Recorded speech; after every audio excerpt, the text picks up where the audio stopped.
Donc l'enregistrement a bien démarré. Du coup, première petite question. Est-ce qu'une tique est une insecte ailé? Vrai ou faux? Faux. Faux. Ok.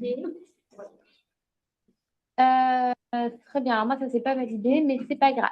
Une autre question était de savoir si les tiques sont représentées de façon homogène sur tout le territoire français. Faux.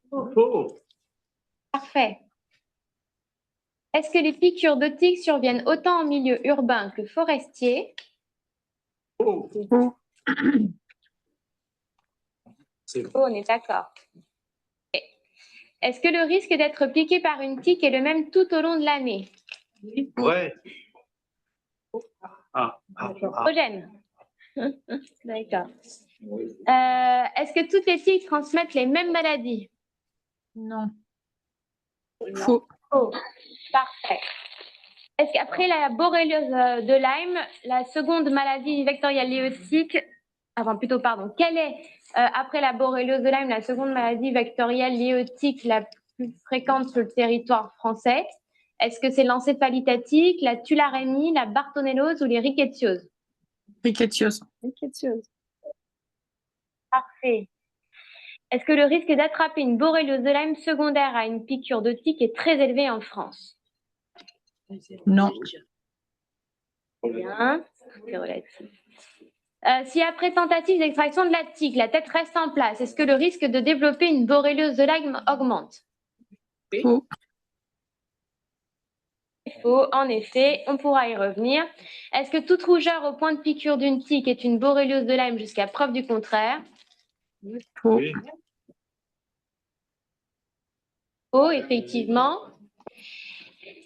Toute douleur articulaire secondaire à une piqûre de tique est une borréliose de Lyme jusqu'à preuve du contraire? Faux. Parfait. Une paralysie faciale survenant en été chez un patient faisant des activités en milieu naturel forestier doit faire suspecter une borréliose de Lyme et conduire à prendre un avis spécialisé. Vrai. Bien. Est-ce qu'une borréliose de Lyme, une sérologie de Lyme positive exclusivement en IgM suffit à confirmer le diagnostic de borréliose de Lyme? Faux. Super. Est-ce qu'il n'est nécessaire, il n'est pas nécessaire de faire une sérologie de Lyme devant un érythème migrant typique? Qu'en pensez-vous? Vrai. Hein? Et enfin, pour éviter qu'un patient développe une borréliose de Lyme après une piqûre de tique, on prescrit une antibioprophylaxie par doxycycline en France. Faux. Parfait. Bon, pour ceux qui ont répondu via leur micro, les réponses étaient plutôt très bonnes.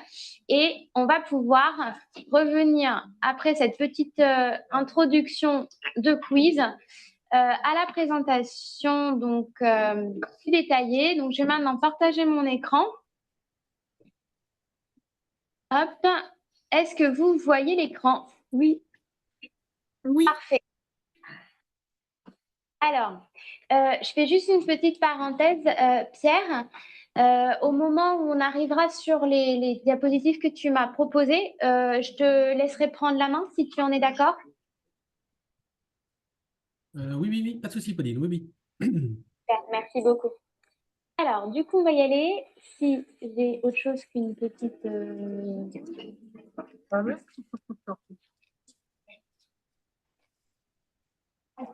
J'aurais bien aimé me mettre en mode présentateur, mais... En bas à droite, ça marche pas non plus. Ben non, mec, c'est.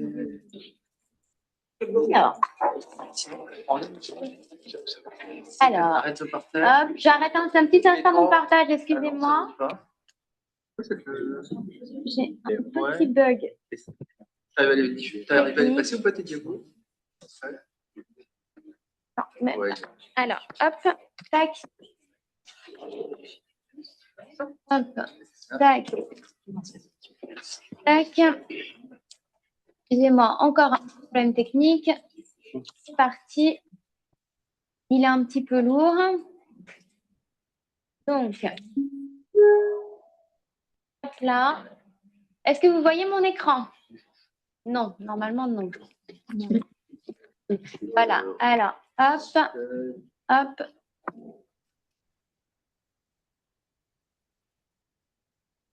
Normalement, cette fois-ci, c'est bon. Est-ce que c'est bon pour vous? C'est bon. C'est bon. Parfait.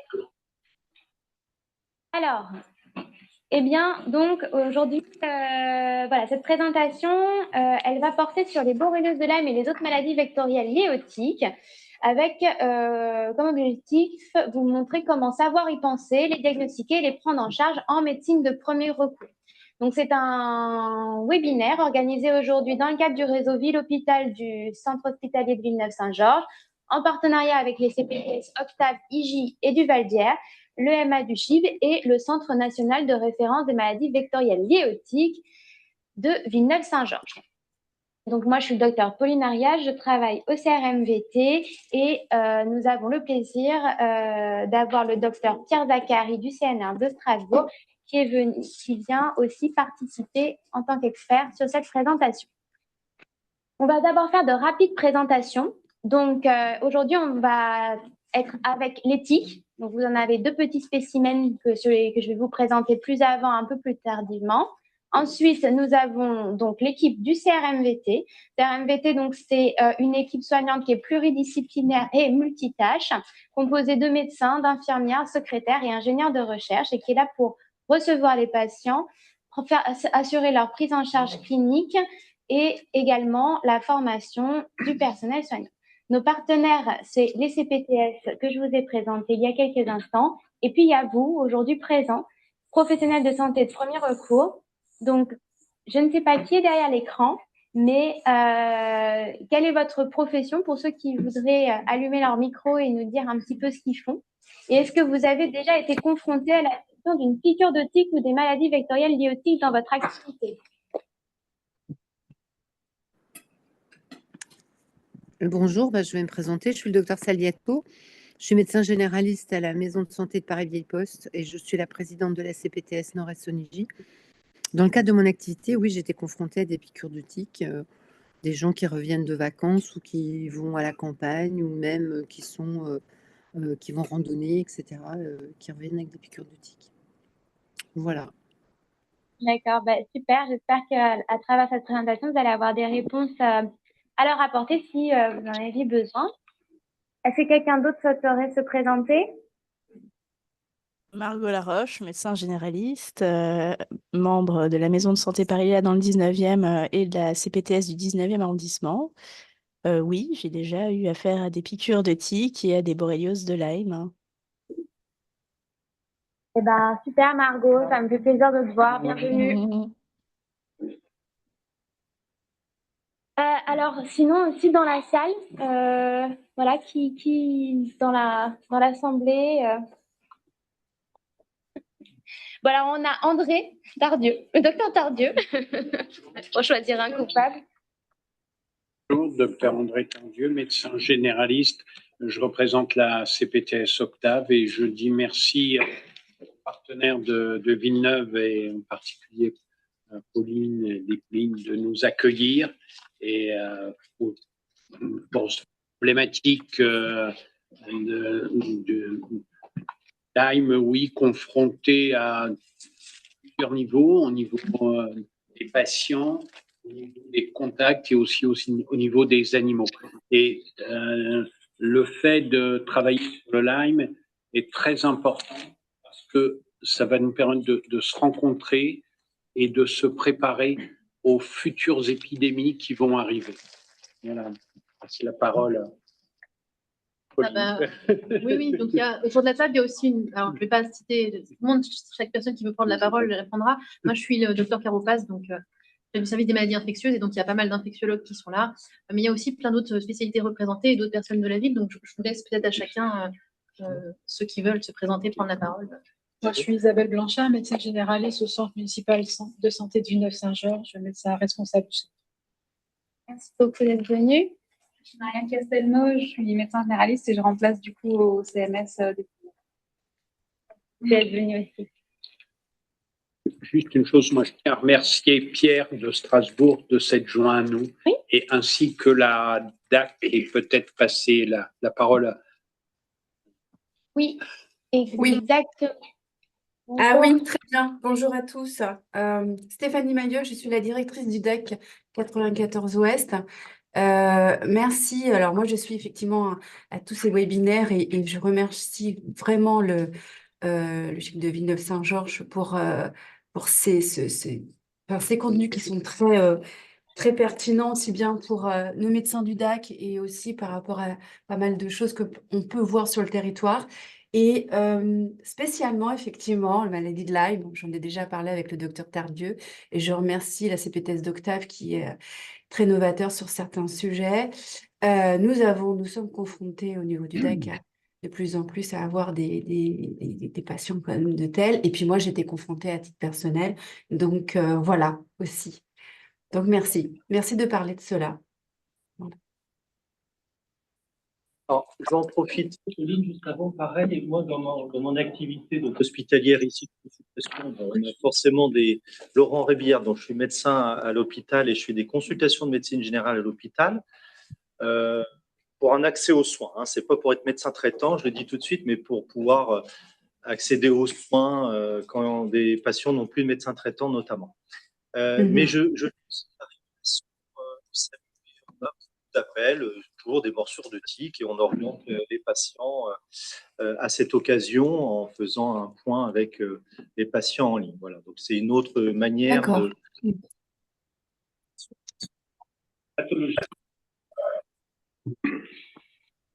Parfait. Et ben, ça nous donne un peu une représentativité de qui est là. Bon, tout le monde n'aura pas l'occasion de se présenter parce qu'on va avancer un petit peu, mais merci à tous ceux qui ont pu se connecter d'être là.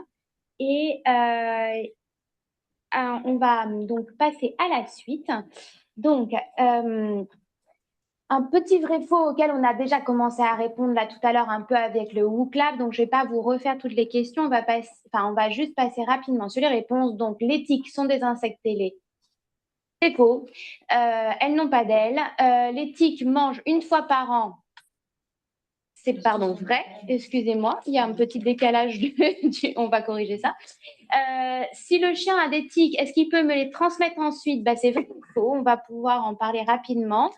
Les tiques sont présentes de façon homogène sur tous les territoires français, c'est faux. Je peux me faire piquer par une tique dans mon jardin, c'est vrai. Le risque d'être piqué par une tique est le même tout au long de l'année, été comme hiver, eh bien, c'est faux.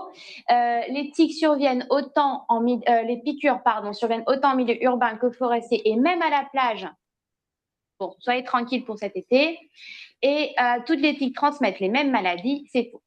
Donc, effectivement, là, je vous avais mis quelques petites photos. Bon, les animaux domestiques, il faut s'en occuper. C'est ça, la problématique des piqûres de tiques les concerne aussi. Nos jardins sont des lieux de piqûres potentielles. La forêt, bien touffue comme ça, est un endroit privilégié de rencontre avec ces jolies petites tiques. L'hiver, en revanche, on est beaucoup plus tranquille. Et à la plage également. Donc, pour savoir aussi reconnaître une tique, est-ce que, voilà, pour vous donner un petit peu une idée, là, il y a 6 insectes et tous ne sont pas des tiques. Ceux qui le sont, eh bien, c'est le A, petite tique Tripicéphalus. La B, c'est une tique qui est gorgée parce qu'elle a bien mangé. La C, c'est une tique molle. Voilà, qu'on rencontre moins souvent, mais c'est un aspect de tique aussi. Et la D, qui est la tique Ixodes. La E et la F, en revanche, ne sont pas des tiques, hein, ce sont des araignées. Donc, où est-ce qu'on a le plus de risques de rentrer en contact avec les tiques? C'est donc dans les milieux forestiers, que ce soit les ronces, les feuilles mortes, quand on s'assied sur une souche d'arbre, qu'on marche dans les herbes hautes ou dans les mousses et hors des sentiers. Donc, effectivement, il faut s'attendre, si on est amené à pénétrer dans ces espaces, à être potentiellement piqué si on n'a pas pris des précautions de type prévention primaire. Donc, où est-ce qu'on risque de se faire piquer? Dans les forêts et dans les jardins. En effet, il y a un programme de recherche citoyen appelé CITIC qui a effectivement montré par études sur des personnes volontaires ayant signalé le fait d'avoir été piquées par une tique qu'ils étaient amenés à être piqués dans leur jardin. Donc, c'est les jardins et lieux familiers. Donc, jardin, parc, voire intérieur du domicile, ce qui est rarissime. Mais quand même, donc 30% des piqûres de tiques peuvent survenir dans les lieux familiers. Mais la majorité, donc 50%, surviennent en forêt. Et finalement, dans les milieux familiers, on va surtout trouver les enfants et les personnes de plus de 50 ans qui seront plus piquées dans ces milieux-là qu'en forêt. On peut se faire aussi piquer par contact direct avec des hôtes, qui sont les chiens domestiques ou pour les chasseurs, le contact avec le gibier. On est tranquille à la plage et sur le bitume. Et les personnes à risque sont les chasseurs, les travailleurs d'espaces verts et toute personne non informée qui serait allée s'aventurer en forêt sans avoir pris les mesures de prévention. Donc, qui sont les tiques ? Ce sont des arthropodes du type acarien. Elles ont 8 pattes, sauf au stade de larve où elles n'ont encore que 6. Ces petits bébés, il faut qu'elles les développent ensuite. Elles n'ont pas d'antennes, elles n'ont pas d'ailes. Elles sont très belles. Et elles mesurent quelques centimètres seulement. Il y en a plus de 40 espèces en France et les plus fréquemment impliquées en santé humaine sont Ixodes ricinus, Rhipicephalus et Dermacentor. Donc, Ixodes ricinus, elle est là avec différents stades, la larve, la nymphe et puis le mâle et la femelle. Donc, le mâle et la femelle se distinguent par l'extension de cette petite plaque qu'ils ont sur le dos. Donc, la femelle, il y en a une plus grande. Le Dermacentor, elle se caractérise par un aspect un petit peu marbré au niveau, festonné au niveau du dos. Et Rhipicephalus, c'est la tique plutôt du chien, pour Rhipicephalus sanguinus, et elle est plus petite et souvent d'aspect un petit peu rougeâtre. Leur répartition géographique est différente et elles ont des cycles différents, donc elles n'ont pas les mêmes propriétés chacune. Et il faut savoir qu'il y a encore une autre espèce de tique, notamment qui se trouve en Europe du Sud, c'est Yaloma, qui est celle qu'on appelle la tique à pattes rayées. Et cette tique, elle peut à l'avenir présenter un certain risque épidémiologique. Nous en toucher un mot après. Donc ça, c'est Yaloma. Pour la taille, pour vous représenter sur papier millimétré, effectivement, une tique, c'est tout petit. Donc là, un carré, c'est un millimètre. Donc une larve, c'est vraiment très, très petit. Quand elle est gorgée, elle va grossir un tout petit peu plus. Tous les stades de tique vont piquer. Donc la larve issue de l'œuf, elle va piquer, puis du coup, grâce à ça, évoluer jusqu'à devenir une nymphe, environ justement 1 an après. La nymphe va elle-même avoir l'occasion de faire un repas sanguin, elle va se gorger et évoluer vers le stade adulte, où là, elle va soit devenir une femelle, soit un mâle. Seule la femelle va piquer, comme souvent chez les acariens, puisque c'est la femelle qui va pondre et qui a donc besoin de protéines. Le mâle, il n'a pas besoin de manger, il ne sert qu'à féconder. Donc, le mâle, lui, ne va pas se gorger, il n'y a pas de forme gorgée. Et si on y regarde un peu plus près, comment se constitue cette petite partie-là au sommet, qui est donc la tête piqueuse ou la tête en langage commun? Eh bien, en fait, ça a une petite forme comme c'est ce qu'on appelle un appareil buccal qui va avoir une structure un peu de harpon, comme vous voyez, avec ces petits pics sur les côtés, et ce qui va permettre à la tique de s'arrimer au niveau de la peau de façon assez solide pour avoir la possibilité de faire son repas sanguin. Elle va s'alimenter sur l'hôte qu'elle va avoir piqué grâce au sang qu'elle va pouvoir absorber. Ce sang, en fait, elle va faire en sorte de pouvoir le consommer tranquillement. Elle a besoin de prendre une quantité assez importante. Il faut qu'elle arrive à remplir tout son estomac. Et donc, pour ça, elle va injecter au niveau du point de piqûre tout ce qu'il faut pour, passer inaperçu. Donc, des molécules avec une propriété antalgique, antidouleur, qui va faire qu'on ne va pas la sentir, des molécules anti-inflammatoires pour éviter une réaction trop importante qui nous ferait nous rendre compte qu'elle est là, ainsi que des anticoagulants qui vont fluidifier le sang de façon à ce que ça soit plus agréable à manger, parce qu'avec des grumeaux, c'est pas délicieux. Donc, elle va injecter tout ça et essayer de passer le plus possible inaperçu pour avoir le temps de s'alimenter. Et une fois qu'elle a eu l'occasion de faire un repas complet, elle va se détacher spontanément, retourner dans son milieu ambiant et poursuivre son cycle de maturation. Donc, Combien de temps le repas? le repas jusqu'à 1 semaine. D'accord, à chaque phase? Bah, La larve, ça dépend du temps qu'elle a le temps 3 jours. de manger. La larve, elle pique 3 jours, elle se détache. Oui. Et après, elle continue à grandir. Et la vie d'une larve, c'est combien de temps? D'une tique, c'est combien de temps? Bah, 3 ans. Si elle a eu le temps de passer par chaque stade.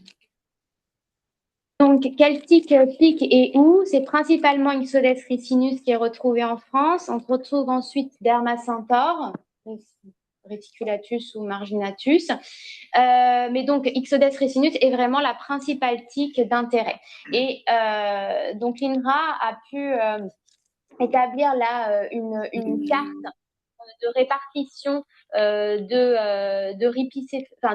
l'Ixodes, excusez-moi, sur l'ensemble du territoire. Et on voit en fait qu'effectivement, toutes les régions ne sont pas touchées de la même façon. Avec des zones en rouge, on a une densité plus élevée de tiques. On parle bien des tiques, hein, pas de maladies ici, mais des tiques.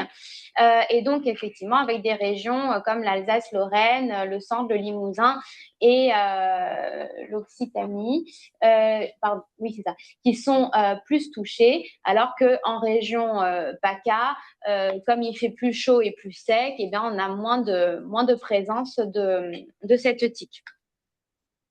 C'est pareil, elles vont avoir une différence de répartition au niveau des pays européens. Bon, Ixodes ricinus, elle est assez couramment retrouvée sur l'ensemble du territoire européen. Voilà, la carte est très, très rouge. Bon, Rhipicephalus, par exemple, va plus se retrouver, on va dire, dans le pourtour méditerranéen, et de même que Yaloma marginatum pour le moment. Dermacentor, elle a une extension un peu plus diffuse et plutôt au nord, à l'inverse des 2 autres. La plus ubiquitaire, c'est Ixodes ricinus, encore une fois. Donc, les tiques, elles vont évoluer pour revenir à nouveau dessus selon un cycle. La femelle va pondre des œufs. Ces œufs vont évoluer en larves. La larve, elle va se nourrir plutôt sur des animaux accessibles pour elle, à peu près à sa taille, on va dire. Puis, à la suite de ce premier repas sanguin, elle va évoluer progressivement vers le stade de nymphe, puis faire sa différenciation sexuée entre mâles et femelles et piquer en fonction de la sexualité d'orientation. La tique Ixodes, elle aime les zones boisées et humides, donc les tapis de feuilles mortes, les broussailles et les herbes hautes. Pourquoi? Parce que en fait, elle aime quand c'est humide. Et plus en fait, elle va être adulte, plus elle va avoir la capacité de résister un petit peu à la dessiccation, donc de monter un petit peu plus en hauteur sur les herbes, quitter un petit peu le milieu le plus humide, mais globalement, il faut quand même assurer une relative humidité. Et elle va avoir comme hôte tous ces petits animaux, que ce soit les oiseaux, les lapins, les écureuils, les gerbilles, et puis les plus gros qui vont être surtout les chevreuils. L'humain est un hôte totalement accidentel, c'est-à-dire qu'il n'est pas normalement le préféré, on va dire, de la tique. Autant ces autres animaux vont pouvoir être des réservoirs d'agents pathogènes, c'est-à-dire réservoirs au sens qu'ils sont porteurs des agents pathogènes, mais ils ne vont pas forcément développer la maladie, tandis que les hôtes accidentels sont des hôtes qui, eux, s'ils contractent un agent pathogène suite à une piqûre de tique, vont pouvoir potentiellement développer des maladies.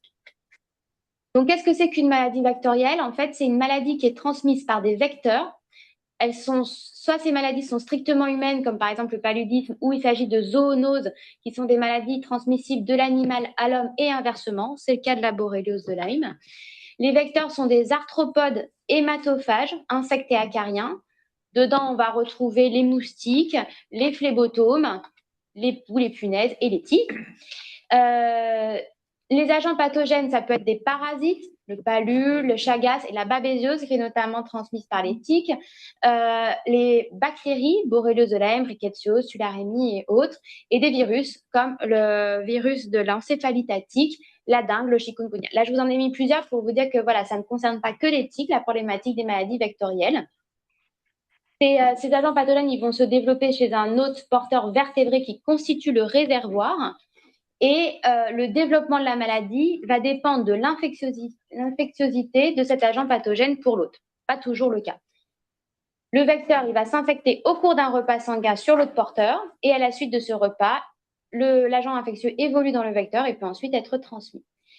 L'épidémiologie des maladies vectorielles, elle va donc dépendre du trio hôte-vecteur-pathogène et de variations géographiques, territoriales et saisonnières. On a vu effectivement, il faut que ça soit humide, il faut qu'il ne fasse pas trop chaud, il faut avoir une notion de compétence et de capacité de transmission de l'agent pathogène. La compétence pour un agent infectieux, c'est un duo entre l'agent infectieux et le vecteur spécifique. Le palu il va se retrouver dans le moustique Anopheles, la dengue dans le moustique Aedes et la borréliose de Lyme, elle est dans les tiques du complexe Ixodes. Donc, toutes les tiques ne transmettent pas les mêmes maladies, comme on disait tout à l'heure, car elles ne sont pas toutes compétentes pour le développement et la transmission des mêmes agents infectieux. Et pour ce qui concerne la capacité de transmission, il faut que le vecteur, eh bien, en fait, il soit en contact avec l'autre porteur. S'il n'est pas du tout en contact, il n'a pas de raison d'attraper lui-même la maladie vectorielle. Et donc, chaque vecteur va avoir une préférence trophique pour certains hôtes. Et l'occasion de la rencontre va aussi dépendre de la présence de l'hôte dans l'environnement. Donc, tout ça, ça implique qu'il faut que tout le monde se rencontre, l'agent infectieux, l'hôte et le vecteur. Et ensuite, cet équilibre, il va être largement influencé par les activités humaines, l'environnement et les conditions climatiques. Donc, cette expansion actuellement des MVT, elle découle notamment de l'intensification des mouvements humains, des interactions de l'homme avec l'environnement et des changements climatiques. Le risque d'attraper une MVT, il va par conséquent dépendre du risque de présence de la tique vectrice dans l'environnement, c'est selon les cartes que je vous ai montrées tout à l'heure, à la fois en Europe et sur le territoire, de la densité des tiques infectées là où vous allez. Ensuite, il faut que la tique, elle soit elle-même infestée par l'agent pathogène. Donc ça va dépendre de si cet agent pathogène est présent dans l'environnement où est la tique, ce qui dépend donc des hôtes qui cohabitent avec la tique et du risque de contact entre l'homme et la tique. Donc l'intensité avec laquelle on va aller à sa rencontre. Le risque de transmission ensuite de l'homme après la piqûre de tique, eh ben, en fait, il va diminuer avec la durée d'attachement de la tique au niveau de la peau. Effectivement, on a constaté que pour ce qui concerne Borrelia, la maladie de Lyme, la borréliose de Lyme, ce risque, il est dépendant du taux d'attachement. Comme la bactérie a besoin en fait de ressortir entre guillemets de l'intestin pour remonter à travers le flux salivaire et pénétrer à l'intérieur de l'organisme, eh ben, il faut un certain temps. Ce n'est pas dès le début du repas sanguin. Ce qui fait que si on retire en fait la tique dans les 24 premières heures suivant la piqûre, le risque de contracter la pathologie est largement diminué puisqu'il n'y a pas eu en fait vraiment le temps de transmettre. Et le risque de contracter une borréliose de Lyme à la suite d'une piqûre, il varie entre 1 et 4%. Donc, quels sont les agents pathogènes et les vecteurs de maladies vectorielles en France? Est-ce que le risque dépend aussi du stade larvaire? En fait, c'est plutôt le fait qu'il y a plus de nymphes qui semblent piquer, mais c'est pas en soi c'est-à-dire qu'il y a plus de nymphes, elles piquent plus souvent, donc ça va être relié comme ça, mais la nymphe n'est pas en soi plus transmetteuse que l'adulte. Elle va avoir plus d'occasions, elle est plus représentée, voilà, et elle va piquer plus souvent. Par contre, le niveau de transmission, il ne va pas changer par rapport au stade. Pauline, mais par contre, les larves sont, comme il n'y a pas de transmission verticale des Borrelia, les larves sont très, très, très, très peu contaminées. Donc, quand on se fait piquer par une larve, le risque est extrêmement faible d'être contaminé par Borrelia.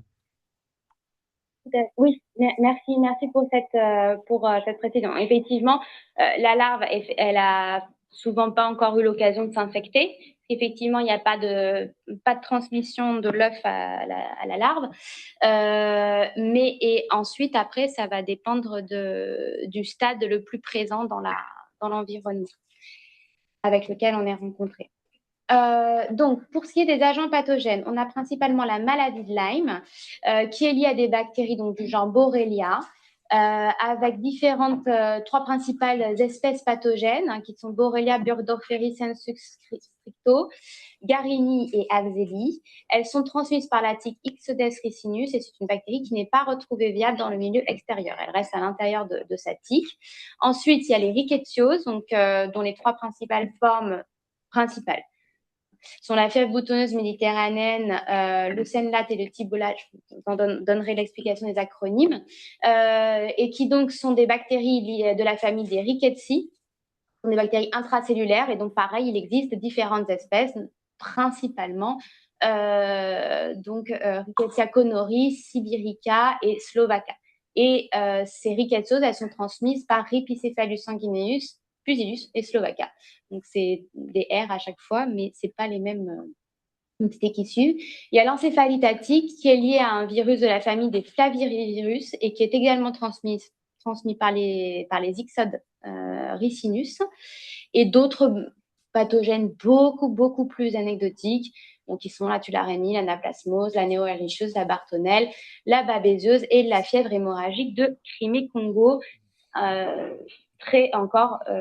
risque très émergent et qui, heureusement, pas encore trop d'actualité chez nous, mais ça pourrait venir justement du fait que ce virus est transmis potentiellement par la tique Yaloma et que cette tique, je vous ai montré un peu plus haut sur les cartes, est présente essentiellement sur le pourtour méditerranéen, mais commence à être retrouvée dans le sud de la France, sans qu'il y ait pour l'instant de...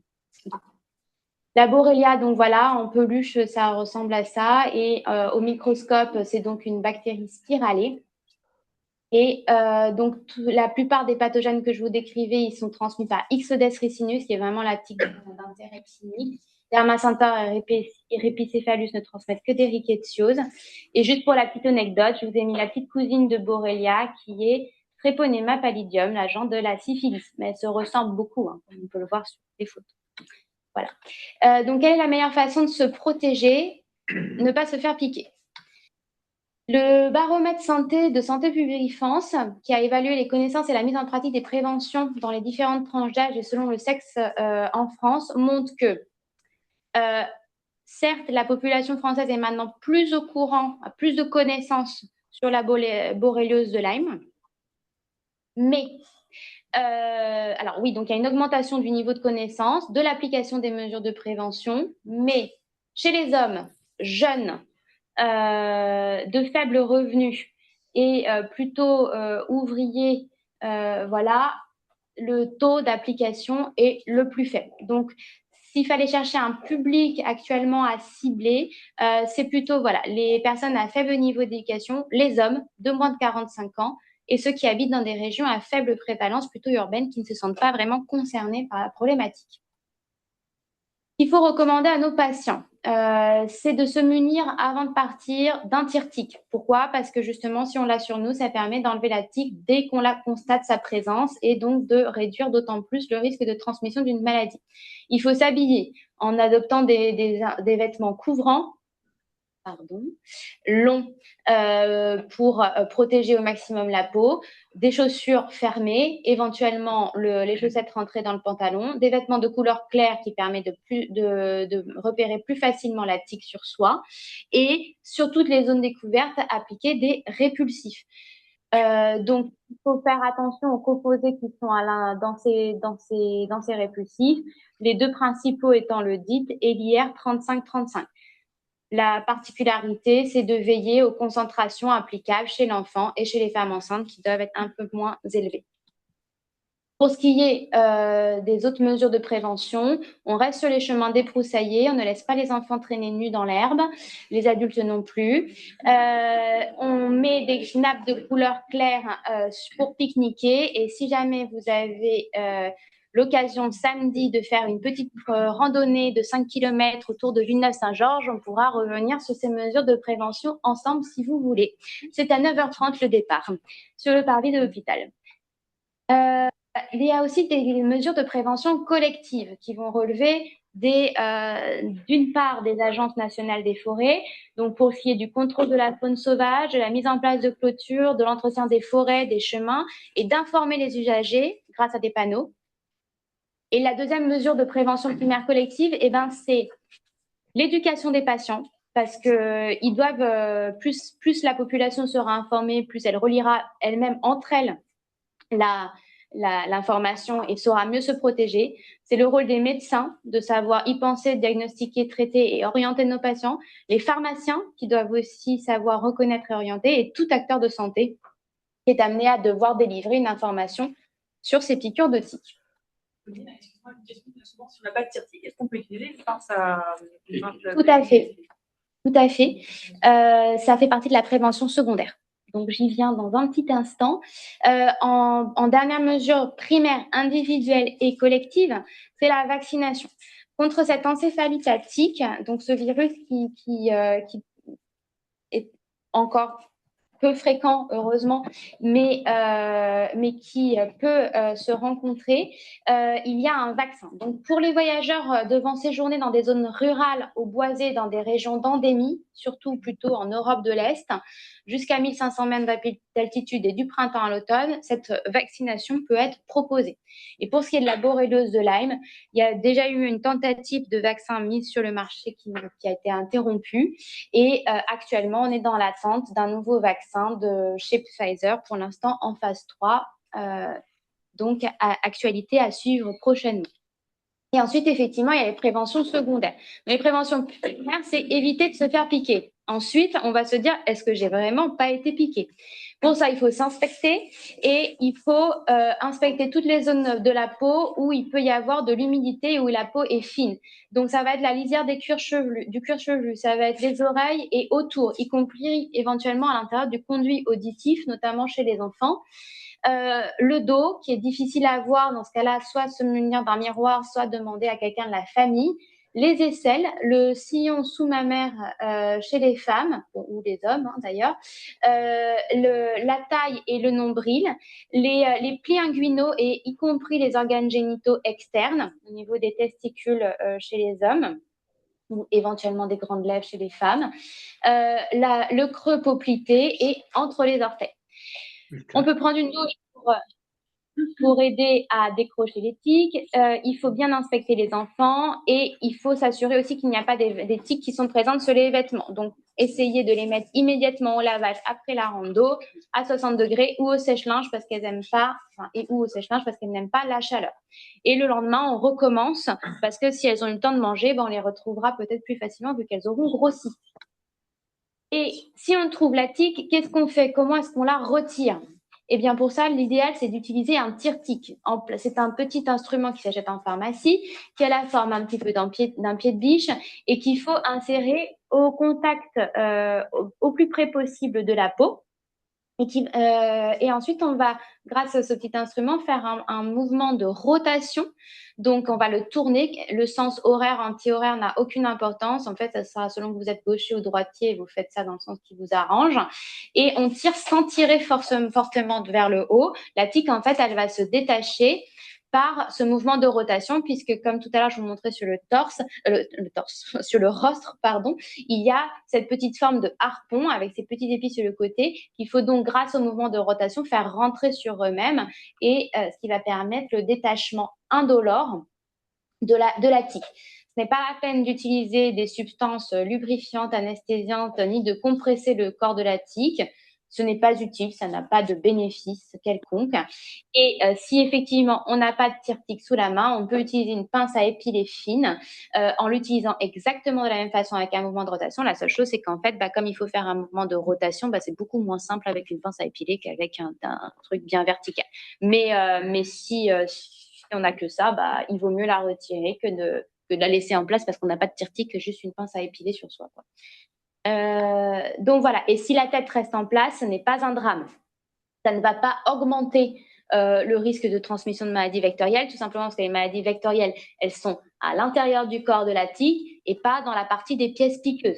Par conséquent, une fois que vous avez coupé le corps, vous avez coupé il n'y a plus de corps, il n'y a plus de raison que les pathogènes soient transmis.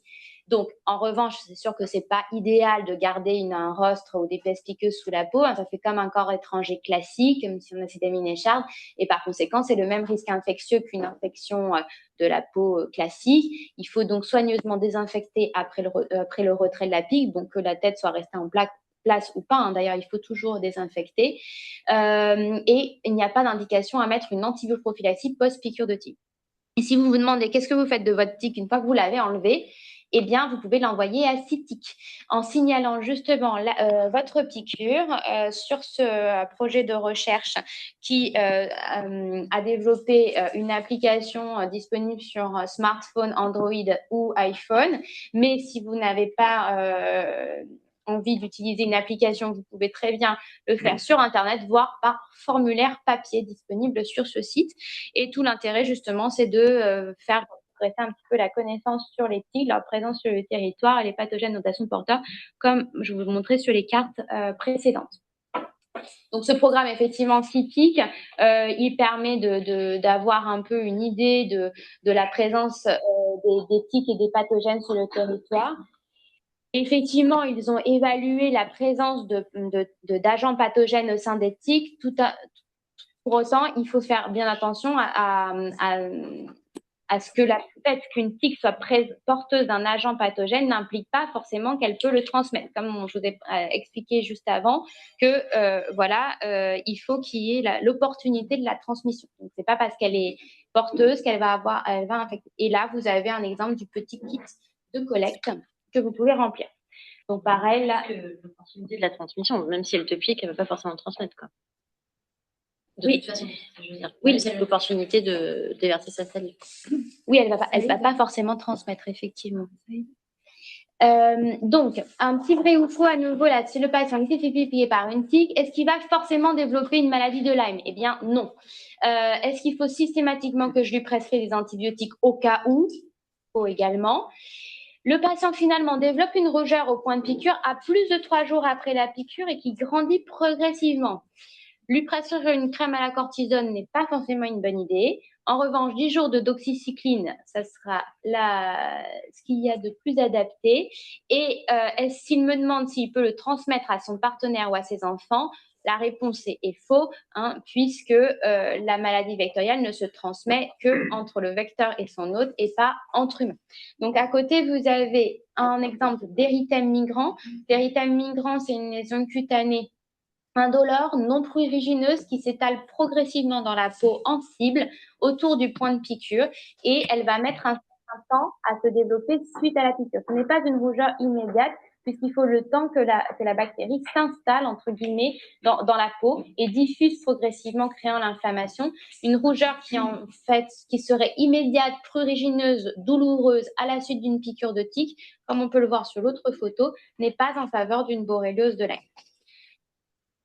La borréliose de Lyme, elle a une incidence qui progresse légèrement depuis quelques années. Actuellement, on est autour de 51 cas pour 100 000 habitants. Bon, il y a quelques années, on était 40, donc ce n'est pas non plus une flambée terrible, mais il y a une augmentation quand même de la prévalence selon les données du réseau Sentinelle. Et sa répartition, elle est hétérogène en nombre de cas de borréliose de Lyme déclarés par les médecins généralistes. Donc, effectivement, on va en retrouver beaucoup plus en Alsace-Lorraine et dans le Limousin que dans d'autres régions de la France. Et là, je vous ai mis en comparatif l'Alsace, l'Île-de-France et le Midi-Pyrénées. Donc, avec l'Alsace qui est en bleu, qui effectivement cumule le plus grand nombre de cas, le Midi-Pyrénées, effectivement, qui est en bleu ciel, et l'Île-de-France, où voilà, finalement, on est quand même par chez nous relativement tranquille. Cependant, il faut tenir compte du fait que ces cas sont probablement sous-estimés du fait que la maladie de Lyme n'est pas une maladie à déclaration obligatoire. Toutefois, effectivement, le fait qu'elle ne soit pas à déclaration obligatoire est justifié du fait que c'est quand même une maladie relativement fréquente, qu'elle ne représente pas une menace de santé publique et qu'elle n'a pas de transmission interhumaine.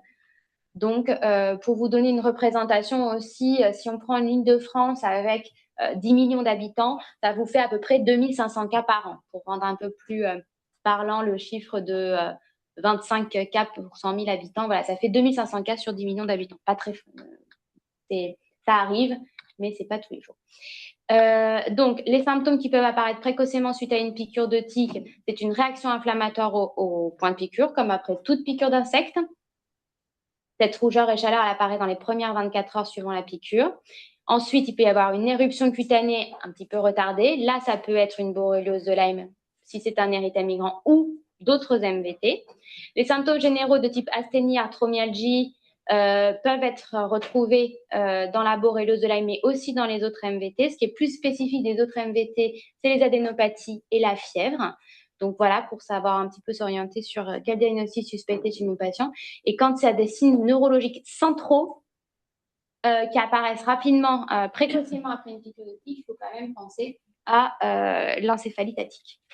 Les formes cliniques de borréliose de Lyme, eh bien, en fait, déjà, pour revenir sur une première chose, vous pouvez être piqué et pas infecté. Hein. Elle peut ne pas avoir eu l'occasion de transmettre. Donc là, on ne va pas faire de borréliose de Lyme. Elle peut transmettre, mais l'infection n'a pas pu se développer. Elle est avortée. On ne va pas développer de borréliose de Lyme. Finalement, il n'y a que 1 à 4% des patients qui auront été piqués par une tique infectée qui a eu l'occasion de transmettre, qui vont développer une borréliose de Lyme sous forme d'infection active, soit une borréliose de Lyme prouvée. À ce stade-là, on va d'abord avoir une phase précoce localisée sous forme d'érythème migrant, qui est la forme la plus fréquente et qui peut guérir spontanément en quelques semaines. Toutefois, effectivement, il existe un traitement antibiotique qui fait que si on l'administre au patient, on va empêcher de façon systématique l'évolution vers une forme disséminée, qu'elle soit précoce ou tardive, sachant que ces phases précoces disséminées, elles peuvent survenir dans 10% des cas des formes précoces localisées. Donc déjà, il n'y a que 1 à 4%, ensuite il n'y a que 10%, donc ça devient quand même beaucoup plus rare.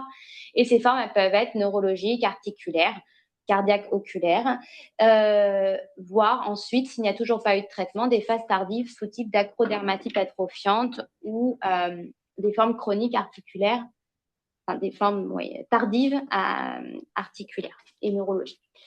Donc, l'érythème migrant, pour enfoncer le clou, c'est un érythème qui est retardé, 3 jours à 1 mois après la piqûre le plus souvent. Il est centré sur le point de piqûre, il est indolore, non prurigineux, non infiltré. Et parfois, il y a des atypies. Il peut un petit peu gratter, il peut y avoir une petite sensation de chaleur locale, mais ce ne doit pas être les symptômes prépondérants.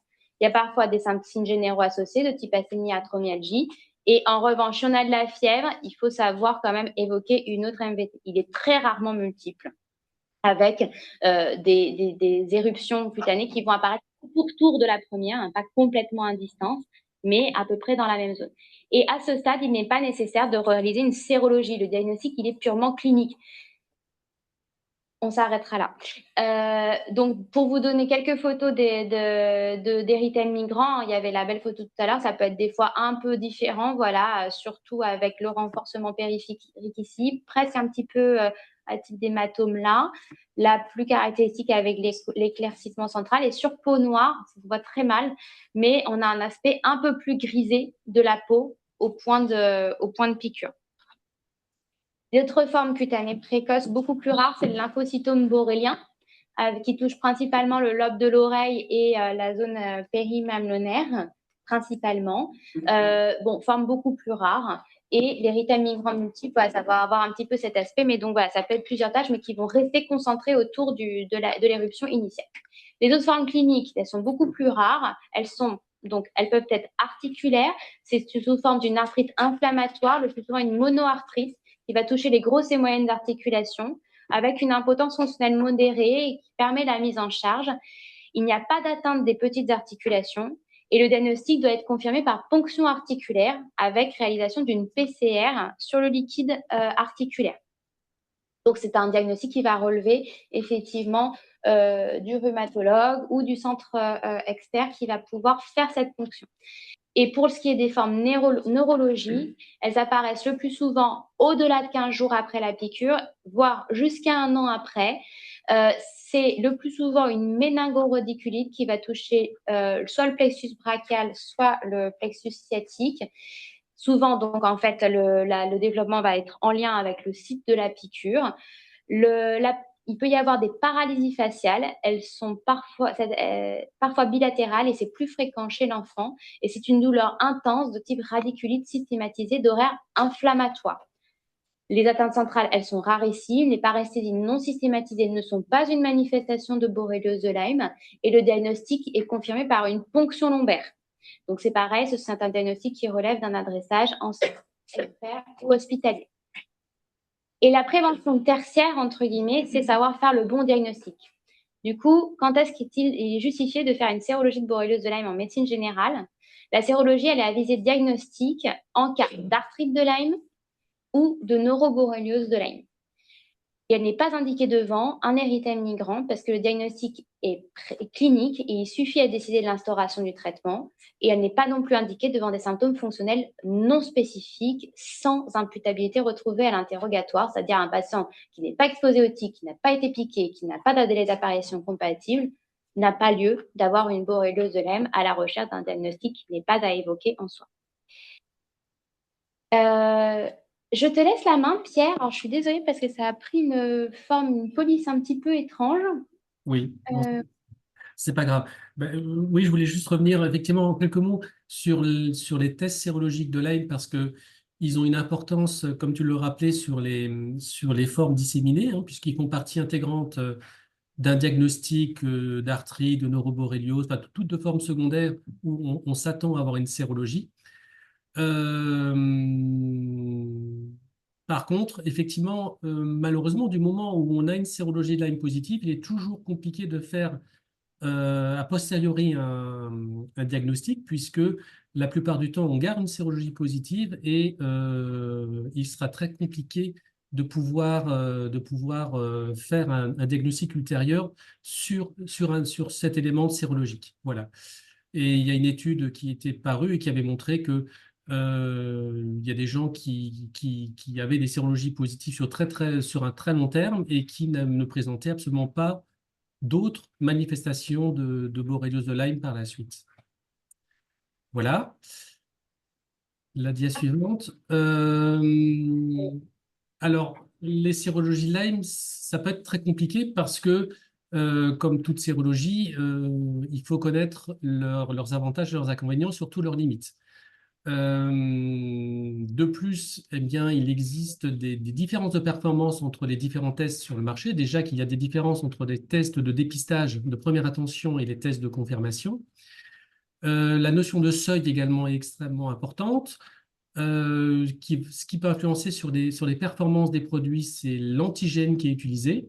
Alors, pour répondre à une question qui est demandée depuis des années, c'est qu'actuellement, tous les tests utilisés sur le marché français qui ont le marquage utilisent des antigènes de souche européenne.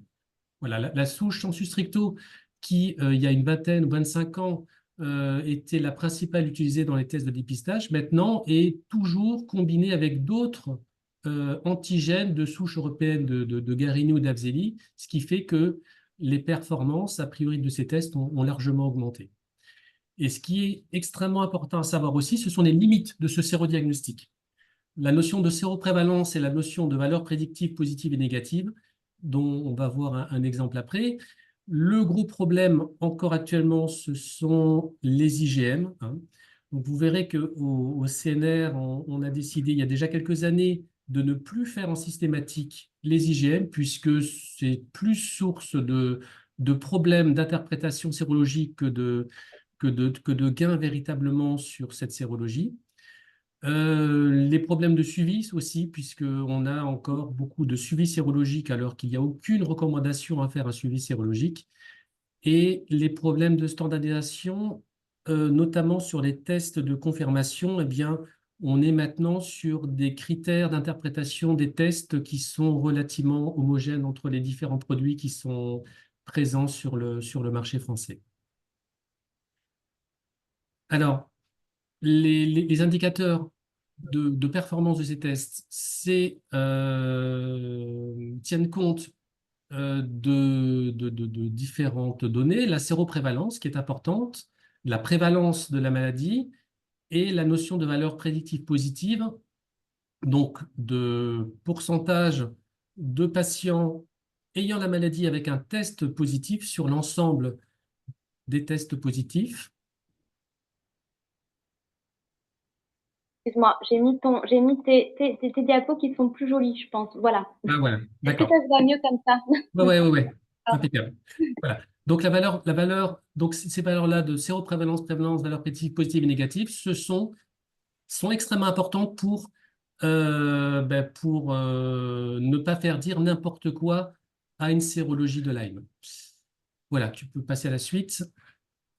Des données qui sont consensuelles, hein, c'est que les sensibilités des tests sérologiques sur les différentes manifestations de maladie de Lyme, c'est que, grosso modo, sur un érythème migrant, donc en phase primaire, on est à peu près à 50% de tests positifs, mais là encore, c'est informatif puisqu'il n'y a pas lieu de faire une sérologie de Lyme sur ce genre de manifestation.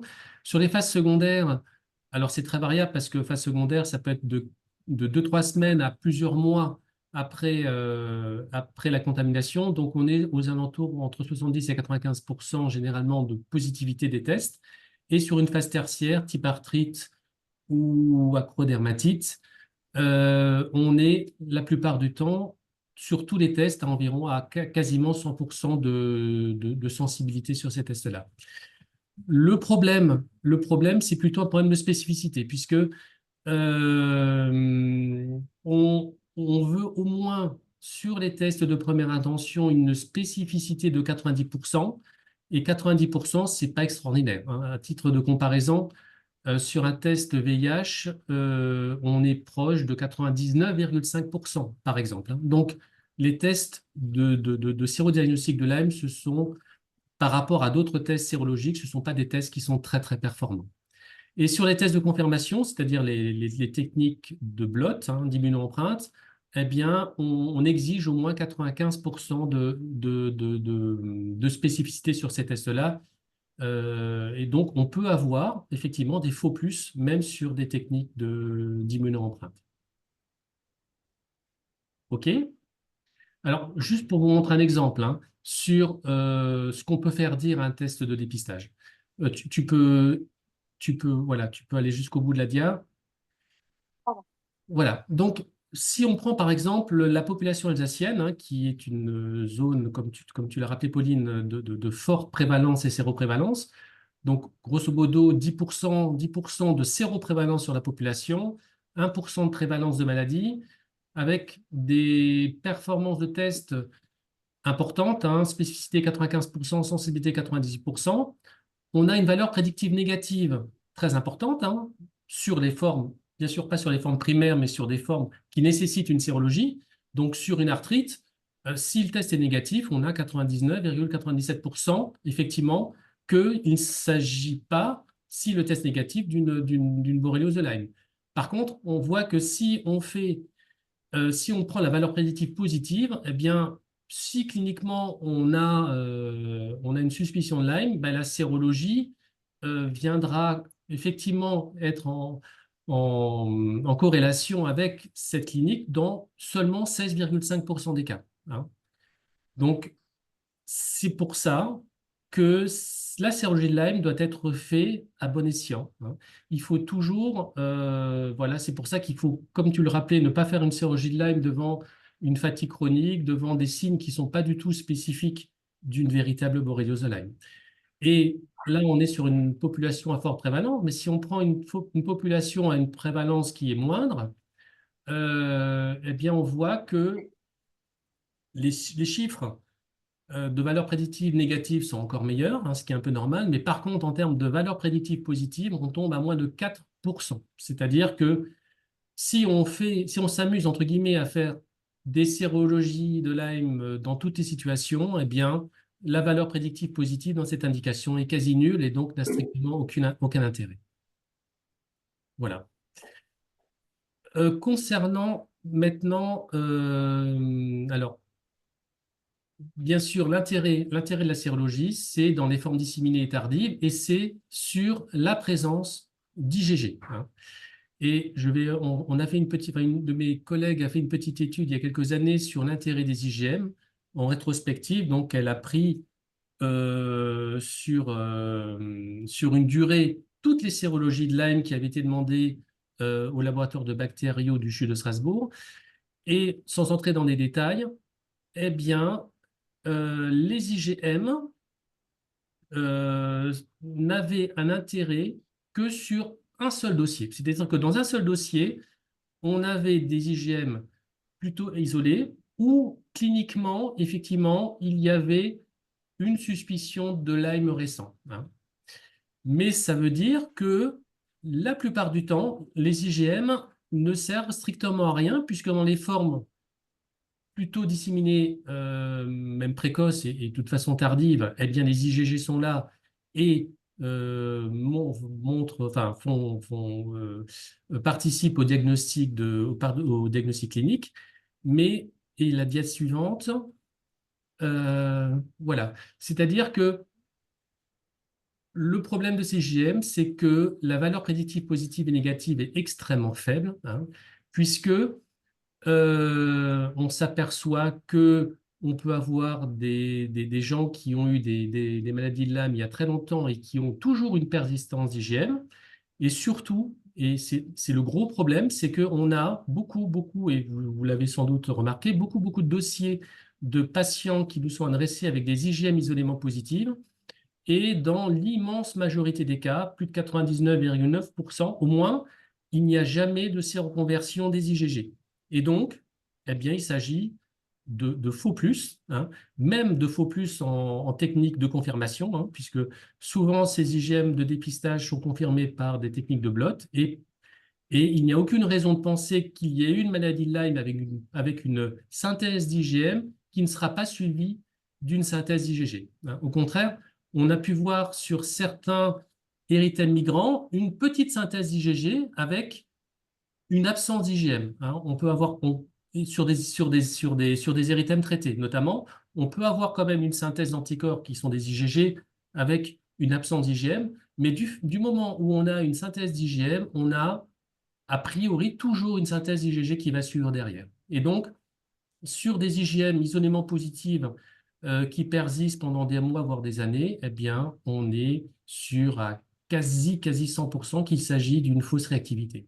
Et c'est sur ce genre d'argument, effectivement, que du moins au CNR et Benoît Jolac, le directeur, essaye de militer en ce sens au niveau de la caisse, c'est que, eh bien, qu'on arrête, comme d'autres sérologies, hein, comme les herpès virus, comme les varicelles zona, qu'on arrête de faire en systématique des IgM dans une sérologie de Lyme. Voilà. Je ne sais pas si j'ai d'autres choses. Alors, non, tes diapos s'est arrêté là. Alors, c'est vrai que merci beaucoup, hein, c'est extrêmement intéressant, merci beaucoup. Alors, je vais essayer de vous passer rapidement les dernières diapos parce que c'est vrai qu'on commence à dépasser un petit peu le temps. Mais donc maintenant, voilà, devant un patient chez qui vous auriez une suspicion, alors hop, on va faire comme ça, de borréliose de Lyme, que faire vous, en tant que soignant, voilà. Bon, comme on l'a vu, l'érythème migrant est un diagnostic clinique, est un diagnostic simple, entre guillemets, c'est-à-dire vous avez un patient qui soit est exposé au tic de façon avérée, hein, si c'est un patient qui n'est pas parti en vacances, qui habite à Paris intramuros et qui est allergique à la nature, s'il fait une éruption cutanée et parce qu'il a vu sur Internet que ça pouvait être une borréliose de Lyme, il faut le rassurer en disant qu'il est peu probable qu'une tique soit rentrée dans son appartement de façon complètement insidieuse pour le piquer. Donc, mais si un patient effectivement voilà, vous dit, bah, je suis allée faire un petit week-end en Alsace, ou bien qu'il a vraiment constaté la piqûre de tique et qu'il l'a retirée, que de façon un petit peu retardée, quelques jours après, voire un mois, voire même un tout petit peu plus, hein, il ne faut pas fermer complètement les portes, il développe une rougeur indolore d'extension progressive, vous pouvez y aller, c'est très probablement une borréliose de Lyme. Vous pouvez prescrire aux patients un traitement antibiotique à base de doxycycline ou d'amoxicilline, hein, s'il y a jamais la moindre contre-indication à la doxycycline. S'arrêter là, ne pas lui proposer de sérologie, lui expliquer qu'il peut être un petit peu fatigué dans les suites de l'infection pendant quelques temps, pour ça qu'il est important de lui proposer quand même de le revoir, à titre surtout de réassurance. On refait le point dans un mois pour s'assurer que tout va bien. Et voilà, il n'a pas lieu de prescrire de sérologie. Et les choses vont rentrer dans l'ordre sans aucun problème.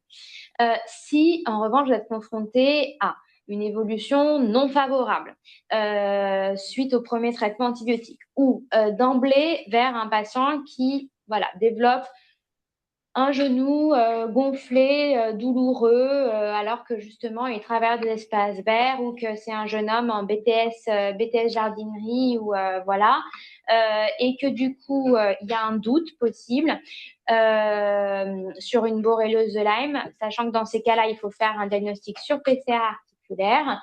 Ou si vous avez une forme neurologique à type de radiculite, comme on l'a dit aussi, eh bien, dans ce cas-là, il ne faut pas hésiter à prendre contact soit avec les centres de référence, soit avec les centres de compétences.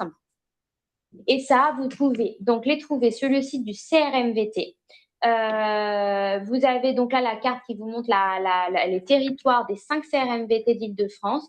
Donc, nous, on est celui-ci, là, en vert. Donc, on couvre la région Île-de-France et Hauts-de-France. Mais donc, vous avez aussi celui de Rennes, de Strasbourg, Nancy, Clermont-Ferrand ou Marseille. Pour contacter le CRMVT de Villeneuve, vous avez soit le mail centrepoiliam@chiffre.fr. Pour les cas simples, vous avez, plus simple, ou en tout cas, si vous voulez d'abord passer par un autre moyen, vous avez aussi la téléexpertise via OmniDoc. Donc, OmniDoc, c'est une plateforme qu'on vous a déjà présentée qui vous permet, en tant que médecin ou soignant, de demander une téléexpertise et d'être rémunéré pour les médecins pour cette demande. Et ça nous permet une traçabilité et éventuellement de faire un retour au patient s'il est demandeur. Et nous avons aussi une secrétaire qui peut vous répondre au téléphone pour programmer un rendez-vous pour un patient ou vous indiquer si vous avez des questions, qui contacter ou comment. Vous avez, si vous cliquez sur le « En savoir plus », la liste aussi des CCMVT, donc des centres de compétences qui peuvent être éventuellement plus proches du lieu de domicile du patient. Donc, le parcours de soins d'un patient avec une suspicion de borréliose de Lyme, il a été validé et publié par la HAS en 2022. Le premier niveau, c'est vraiment le médecin généraliste. Donc, le texte, là, il est à destination du patient. Mais donc, un patient qui constate s'être fait piquer, qui développe une rougeur, il lui est proposé d'aller consulter son médecin traitant. Puisque c'est lui qui est tout à fait qui est le plus à même de faire le diagnostic en première ligne. Si jamais lui-même a un doute avec d'autres manifestations, il peut adresser le patient vers un centre de compétences ou de référence à travers un courrier. Le centre de compétences va recevoir le patient et lui proposer éventuellement d'autres explorations si nécessaire. Et enfin, même si au niveau du centre de compétences, il subsiste un doute, que le cas est complexe, donc il y a besoin de se réunir de façon en réunion de concertation pluriprofessionnelle, eh bien, il y a les centres de référence des maladies vectorielles qui interviennent en dernier recours. Alors, ça rend très, très, très mal, comme ça. Bon. Donc, ça, c'est un document, c'est un algorithme qui est proposé au patient. Mais voilà, pour vous refaire rapidement ce que je viens de vous expliquer. Donc, le patient, il s'est fait piquer, il retire la tique. Bon, je vais quand même me remettre comme ça, c'est quand même à peu près lisible. Il retire la tique dès que possible. Il surveille le point de piqûre. S'il voit des symptômes, il consulte son médecin traitant. Le médecin, il pose le diagnostic. Soit il prescrit un traitement antibiotique adapté, soit il adresse vers un CCMVT, CRMVT. Si malgré le traitement de la première forme, eh bien, il y a des symptômes qui persistent, le patient est invité à reconsulter son médecin traitant et c'est toujours lui qui, en fonction de ce qu'il va constater à l'examen clinique, va juger si il a besoin à nouveau de prendre conseil auprès d'un CCMVT ou d'un CRMVT ou si, en fonction des symptômes, il s'oriente vers un autre diagnostic différentiel et vers le spécialiste adapté. Où trouver plus d'informations? Sur le site des CRMVT, principalement, notamment pour tout ce qui est la prise en charge clinique, mais aussi vous avez plein de sources vérifiées d'informations sur la prévention, sur les pathogènes, sur la prise en charge. Vous avez aussi donc le site CITIC sur la partie plutôt écologie, épidémiologie des tiques et le site de Santé publique France. On a plein de choses à faire pour vous proposer plus d'accessibilité. On est en train de développer un livret d'information des MVT à destination des médecins généralistes et des patients qui sera bientôt disponible. Il faut savoir que les recommandations de la HAS sont en cours d'actualisation et devraient bientôt paraître.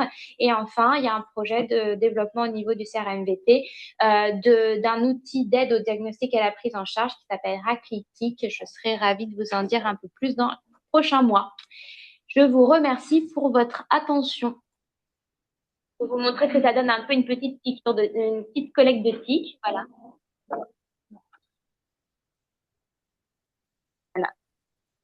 Ben, merci beaucoup, Pauline. Dans leur petit bocal, c'est mignon. Hein. Merci beaucoup, Pauline. Alors, bon, ça a été un exposé très complet, hein, très riche, hein, beaucoup d'informations. Merci beaucoup aussi à la venue de l'Alsace en Île-de-France. Merci beaucoup à votre présence. Alors, on a débordé un tout petit peu, c'est pas très grave, mais ça en valait la peine. Peut-être qu'il y a quelques questions en visioconférence. On va prendre une ou deux questions si il y en a, pour pas perdre, voilà, pour respecter les horaires et pas trop dépasser. Est-ce que quelques personnes ont des questions? C'était très complet. Bon, s'il n'y a pas de questions dans le chat, ces personnes ne lèvent la main. Alors, il y a une question dans la salle.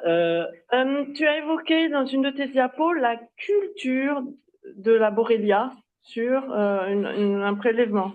Concrètement, est-ce qu'on arrive à cultiver cette bactérie? Est-ce qu'il y a un labo compétent? Oui, le labo compétent, c'est le CNR de Strasbourg. Mais ça ne se fait pas en pratique de routine? Ça ne se fait pas en pratique clinique en routine, non. Autre question, la potentielle transmission materno-fétale, puisqu'il y a beaucoup d'analogies avec la syphilis. Du coup, est-ce qu'on peut imaginer, envisager? Ça n'a pas été mis en évidence sur des cohortes de large effectif. Donc, on peut considérer qu'il n'y a pas de risque de transmission fétale et être très rassurant. Effectivement, il y a un cas clinique rapporté dans la littérature de possible transmission, mais donc en fait, ça avait été identifié sans conséquence en fait pour le. En gros, il n'y a aucune malformation fétale mise en évidence. Après, comme pour toute pathologie infectieuse, que ce soit la grippe, il peut y avoir un sur-risque de fausse couche dans les premiers mois de la grossesse, mais pas lié à Lyme et ça ne dépasse pas les taux qu'on voit dans la population générale. Donc, ce n'est pas un sur-risque réel. Sachant que c'est une des grosses causes pourvoyeuses de fausse couche en population générale, les infections aiguës. Voilà. Et après, sur les cas rapportés, donc il y en a très peu. Et effectivement, il y a un cas où il y a vraiment eu une objectivation de la transmission de Borrelia chez le fœtus, mais qui finalement est mort, hein, mais de quelque chose qui n'avait absolument rien à voir. Voilà, enfin, d'une pathologie génétique autre. Et sachant que ces études, elles n'ont pas été reproduites depuis assez longtemps, avec des tests diagnostiques qui peuvent être quand même assez discutables et qui ne sont pas et non reproduits, alors qu'il y a quand même des grosses cohortes qui montrent aujourd'hui qu'il n'y a pas de... En tout cas, si ça... On ne peut jamais dire que ça n'existe pas du tout, mais en tout cas, si ça existe, c'est rarissime, ce n'est pas du tout la règle, quoi. Les cohortes, effectivement, où il y a observationnel simple de femmes qui auraient contracté la borréliose au cours de leur grossesse, ne montrent pas, voilà, C'est sûr, c'est que c'est pas parce qu'une femme est enceinte qu'il faut se dire ah je lui donne pas la doxycycline, machin, j'attends qu'elle accouche ou je lui donne l'amox. L'amoxicilline, la doxycycline, il y a aucun problème chez la femme enceinte ni chez l'enfant d'ailleurs de plus de 8 ans. Maintenant, c'est autorisé et donc c'est vrai que ça marche quand même. Il y a tendance à avoir quand même une meilleure efficacité, donc il faut traiter la femme enceinte comme n'importe qui. Oui, voilà, traiter. Et puis, on règle, entre guillemets, le problème en traitant. Et en surveillant, bien sûr, la grossesse après. Bon, sur ce, on va se quitter. On se donne un prochain rendez-vous fin juin avec, ça sera un sujet avec nos collègues kinésithérapeutes. C'est la prise en charge de kiné sur certaines prises en charge particulières, les nouvelles prescriptions de kinésithérapie. Voilà, donc ça sera fin juin, je crois que c'est le 29 juin prochain. Et le 18, pour ceux que ça intéresse, au soir, l'AG de la CPTS Octave, ceux qui veulent venir dans un lieu un petit peu particulier. Voilà, n'hésitez pas. Et merci beaucoup à Strasbourg et à tous ceux qui se sont joints à nous. Juste, je me permets juste d'intervenir, Pauline, excusez-moi. Il y a une toute petite dernière question, si vous pouvez y répondre brièvement. C'est après le traitement, combien de temps pour que les douleurs neuropathiques disparaissent? Alors, les douleurs neuropathiques, enfin, déjà, n'oublions pas que ça va rester rare, hein, très très rare, mais donc suite à la mise en route du traitement, il faut se donner une grosse semaine, 10 jours, pour observer une nette diminution des symptômes. La régression totale, ça va dépendre de la sévérité de l'atteinte. Donc voilà, toute la nuance, elle est dans le mot disparition. Bon, il faut déjà s'attendre, et ça c'est un élément de confirmation du diagnostic, hein, à constater une amélioration très très parlante. Après, la récupération ad integrum, elle peut mettre plusieurs semaines, mais l'amélioration clinique très satisfaisante, elle survient dans les 10 premiers jours de traitement. D'accord, merci beaucoup. Merci à tous ceux qui ont participé, à ceux qui se sont connectés. Merci à vous, Audrey, d'avoir organisé ce Zoom, ce webinaire. Merci à la CPTS Octave. Merci à la CPTS donc IJ de s'être jointe à nous aujourd'hui, et à la CPTS du Val-d'Hier et ainsi qu'au DAC. Donc, en espérant que ça amorce des partenariats plus fréquents autour des thématiques des maladies infectieuses. Bonne journée. Bonne journée, merci à tous. Au revoir.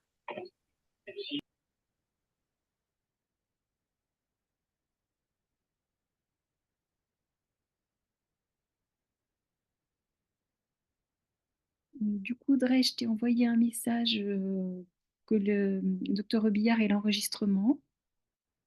Tu as vu? Je vais activer mon son. Oui, c'est bon, je l'ai vu, je l'ai noté. Voilà.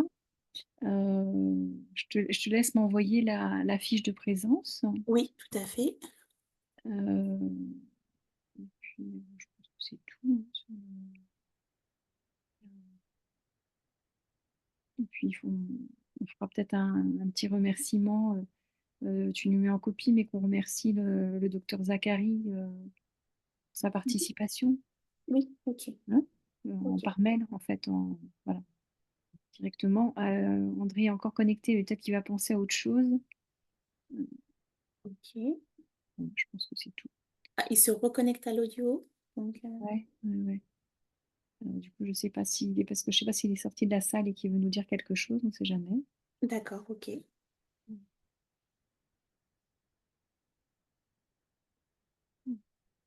Les résultats sur le WhoopLab aussi, il faudrait que tu fasses un mail en mettant le bureau en copie avec ce qu'avaient répondu les gens avant. Ou alors, du coup, André appelle là, je pense que c'est OK. Bah, à tout à l'heure, Audrey, d'accord? Et je pense que tu peux faire un truc sur transmettre les résultats du WhoopLab aussi. Tu lui prépares un mail pour lui voir ce que tu as collecté. D'accord, ok. Ok, D'accord. il n'y a pas de souci. Merci Virginie. À bientôt. Au revoir. Ça marche. Au revoir. Excuse-moi. Ah, c'est toi, Marianne, comme tu es un numéro privé, je pensais que c'était.